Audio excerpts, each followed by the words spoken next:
ಉತ್ತರಾಖಂಡದಲ್ಲಿ ರಿಷಿಕೇಶ್ ಅಂತ ನೋಡಿ.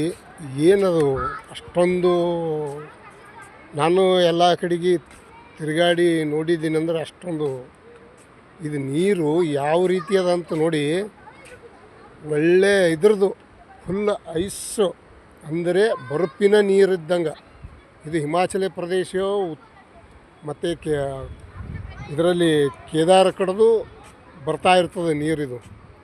ಮೂರು ಕಲ್ತಿದ್ದು ಇಲ್ಲೂ ಹೊಳೆಯ ಮೂರು ಕಲ್ತದೆ. ಇಲ್ಲಿ ಮಾತಾದೇವಿ ಮಂದಿರದಿದು, ಮಾತಾದೇವಿ ಕಿ ಜೈ. ಇಲ್ಲಿ ಪರಮಾತ್ಮನ ಒಂದು ಚರಿತ್ರೆ ಐತೆ. ಮಾತಾದೇವಿ ಏನೋ ಒಂದು ವಿಶೇಷದಿಂದ ದೇವಿ ಇಲ್ಲಿ ಸಮುದ್ರ ಪಕ್ಕಕ್ಕೆ ಇಲ್ಲಿ ಬಂದ ಹಾಗೆ ಅವನು ಪರಮಾತ್ಮ ಏನೋ ಒಂದು ಆಶೀರ್ವಾದ ಮಾಡಿ ಏನೋ ಉಳಿಸಿದ್ದ ಆಗಿ ಇಲ್ಲಿ ಮಾತಾದೇವಿ ನೆನೆಸಿದ್ದಾಳಲ್ಲಿ. ಮಾತಾದೇವಿಗೆ ಪರಮಾತ್ಮ ಆಶೀರ್ವಾದ ಮಾಡಿ ಇಲ್ಲಿ ಉಳಿಸಿದ್ದಾಳೆ. ಅದು ಹಿಂದಿನ ಕಾಲದಲ್ಲಿ ಬಹಳಷ್ಟು ಚರಿತ್ರೆ ಐತೆ. ಮುಂದಿನ ಇಡುವೆ ಮತ್ತೆ ನಾನು ಅದರಲ್ಲಿ ಚರಿತ್ರೆ ಏನದ ಫುಲ್ ಬಿಡ್ತೀನಿ. ಇದು ಪೂರ್ತಿ ನೀರು ಐಸು. ಇದು ಒಳ್ಳೆ ಬ್ರೀಜು, ಅಷ್ಟೊಂದು ದೊಡ್ಡದು ಬ್ರೀಜ್ ಅದ. ನೋಡಲಿಕ್ಕೆ ಇನ್ನೂ ಬೇಜನ್ ಐತಿ. ನಾನು ಹರಿದ್ವಾರಕ್ಕೆ ಹೋಗ್ತಾ ಇದ್ದೆವು, ರಿಷಿಕೇಶರಿಗೆ ನೋಡಿದೆವು. ಒಳ್ಳೆ ಚೆನ್ನಾಗೈತಿ ನೋಡಿ ಫ್ರೆಂಡ್ಸ್. ಅಷ್ಟೊಂದು ನಮಗೆ ನೋಡಲಿಕ್ಕೆ ಆಗೋದಿಲ್ಲ.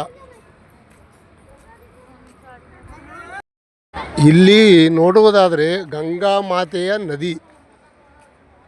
ಅಷ್ಟು ಈ ನೀರಂದರೆ ಕೋಲ್ಡು, ಪೂರ್ತಿ ಐಸದಲ್ಲಿ ನಾವು ಕೈ ಹಾಕಿ ಹಿಂಗೆ ಐಸ್ ತಿಂತಾ ಇರ್ತೇವಲ್ಲ, ಆ ರೀತಿ ನೀರಲ್ಲಿ ಮುಳುಗಲಿಕ್ಕೆ ಒಂದು ಮನುಷ್ಯಾಗ ಭಾಳಷ್ಟು ಅಯ್ಯೋ ಏನಪ್ಪ ಇದು ಅನ್ನಂಗೆ ಆಗಿಬಿಡ್ತಾವೆ. ಹೆಂಗಂದರೆ ಪೂರ್ತಿ ಐಸು.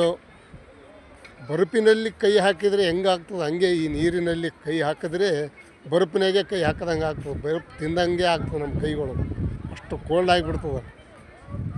ನಾನು ಇಷ್ಟು ವರ್ಷದಲ್ಲಿ ನನ್ನ ಜರ್ನಿ ನೋಡಬೇಕಾದ್ರೆ ತಮ್ಮೆಲ್ಲರಿಗೂ ಒಂದು ನಿಮ್ಮ ಸಪೋರ್ಟ್ದಿಂದ ನಾನು ಈ ಜರ್ನಿಗೆ ಈ ಟ್ರಿಪ್ಪಿಗೆ ಬರಲು ಕಾರಣ. ಯಾಕಂದರೆ ನಿಮ್ಮ ಎಲ್ಲರ ಒಂದು ಯೂಟ್ಯೂಬ ನಾನು ಮಾಡ್ತಾಯಿದ್ದೀನಿ. ನಿಮ್ಮೆಲ್ಲರ ಸಪೋರ್ಟ್ಲಿಂದೇ ಏನೋ ಒಂದು ಬೆಳೀತಾ ಇದ್ದೀನಿ ಅಂಥೇಳಿ ಇಲ್ಲಿಗೆ ಬರೋಕ್ಕೆ ಕಾರಣ. ಒಂದು ಗಂಗಾ ನದಿ ಮಾತಾ ತಾಯಿ ದೇವಿದು ಆಶೀರ್ವಾದ. ಈ ದ್ವಾರ, ರಿಷಿಕೇಶ ಎಲ್ಲವನ್ನು ಸುತ್ತಾಡಿ ನೋಡಿ. ಇಲ್ಲಿ ನೋಡಿ ಒಳ್ಳೆ ಚೆನ್ನಾಗೈತಿ. ನಮ್ಮ ಜ್ಯೋತಿರ್ಲಿಂಗ ಥರನೇ, ಅಂದರೆ ಇಲ್ಲಿ ನದಿಯ ಪಕ್ಕದಲ್ಲಿ ಜ್ಯೋತಿರ್ಲಿಂಗ ಅಂಥೇಳಿ ಮಾಡಿ ಕೂಡಿಸ್ಯಾರ. ಅಲ್ಲಿ ನಾನು ತೆಂಬಿಗಿಲ್ಲೇ ನೀರು ತಗೊಂಡು ಜ್ಯೋತಿರ್ಲಿಂಗಗೆ ನೀರು ಹಾಕಿ ನಮಸ್ಕರಿಸಿ ಮಾಡಿದೆ. ಆದರೆ ಫೋಟೋ ಹಿಡಿಯೋರು ಯಾರೂ ಇದ್ದಿದ್ದಿಲ್ಲ, ಕ್ಯಾಮ್ರಾ ನಾನು ಸ್ವತಃ ಮಾಡಿ ಆಮೇಲೆ ನಿಮಗೆ ಹೇಳ್ತಾ ಇದ್ದೀನಿ. ಒಳ್ಳೆಯ ಕಂಟೆಂಟು ನೋಡಿ. ಎಲ್ಲರ ನಿಮ್ಮ ಸಪೋರ್ಟದಿಂದ ನಾನು ಬೆಳೀಲಿಕ್ಕೆ ಸಾಧ್ಯ ಆಗ್ಯದ. ಒಳ್ಳೆಯ ಒಂದು ಈ ಸಮುದ್ರದಲ್ಲಿ ತೇಲಿ ಮುಳುಗಿ ಎದ್ದಂಗೆ ಹಾಗೆ ಆಗಿದೆ ನಂದು ನೋಡಿ ಜ್ಯೋತಿರ್ಲಿಂಗ.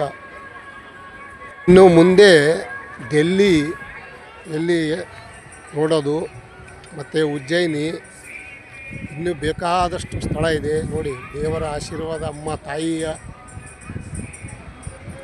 ದೇವಿ ಅಂದರೆ ಅಷ್ಟೊಂದು ಅಲ್ಲೇ ಸಮುದ್ರ ಪಕ್ಕಕ್ಕೆ ಐತಿ, ಸಮುದ್ರ ಎದುರುಗಡೆ ಪಕ್ಕಕ್ಕೆ. Thank you, bye.